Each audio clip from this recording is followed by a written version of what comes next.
প্রভু যীশু খ্রিস্টের নামে সবাইকে জয় যিশু। এ সময় ঈশ্বর কার মধ্যে সন্তুষ্ট হন বলে ঈশ্বরের বাক্য দ্বারা আমরা ধ্যান করব।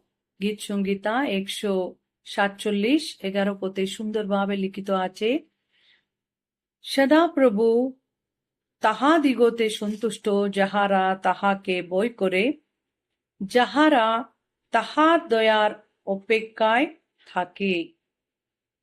ঈশ্বরের বাক্য স্পষ্টভাবে আমাদের সঙ্গে কথা বলছে। যারা ঈশ্বরকে ভয় করে, যারা তাহার দয়ার অপেক্ষায় থাকে, তাহাদিগতে ঈশ্বর সন্তুষ্ট। প্রথমত আমরা ঈশ্বর আমাদিগতে সন্তুষ্ট হওয়ার জন্য তাহাকে ভয় করতে হবে। ঈশ্বরকে কেমন করে আমরা ভয় করব? ঈশ্বরকে ভয় করা মানে পাপকে ঘৃণা করা, পাপ থেকে দূরে থাকা, খারাপ কাজ থেকে দূরে থাকা, খারাপ কাজে আসক্ত না হওয়া।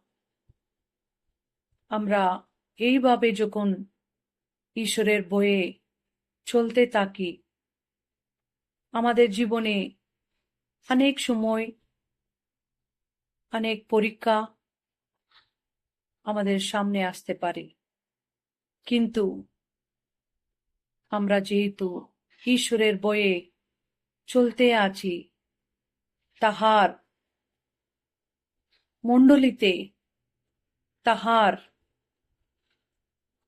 সন্তানদের সঙ্গে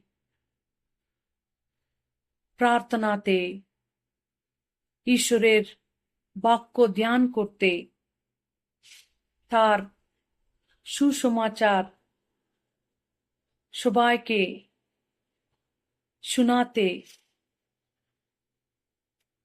ঈশ্বরের জন্য সাক্ষ্যরূপে জীবন যাপন করতে আছি। আমাদের আপদ বিপদের সময়ে আমরা তাহার দয়ার অপেক্ষায় থাকতে আমরা আশা করি। যদি আমরা তাহার ভয়ে না চলি, পাপকে ঘৃণা না করি, আমরা তাহার দয়া অপেক্ষা করতে পারি না।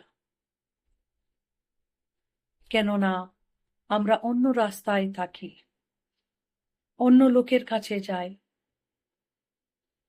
আমরা যখন ঈশ্বরের ভয়ে চলি প্রত্যেক দিন, পাপকে ঘৃণা করি, তখনই আমরা ঈশ্বরের দয়ার অপেক্ষায় থাকতে পারি। আমাদের আপদ বিপদের সময়ে যখন আমরা তাহার দয়ার অপেক্ষায় থাকি, ঈশ্বর আমাদিগতে সন্তুষ্ট হন।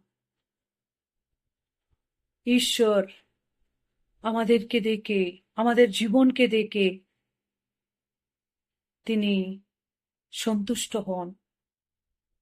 আমরা ঈশ্বরের ভয়ে চলতে, পাপকে ঘৃণা করতে, খারাপ কাজ থেকে দূরে থাকতে এবং আমাদের আপদ বিপদের সময়ে তাহার দয়ার অপেক্ষা করতে ঈশ্বর আমাদেরকে সাহায্য করুক।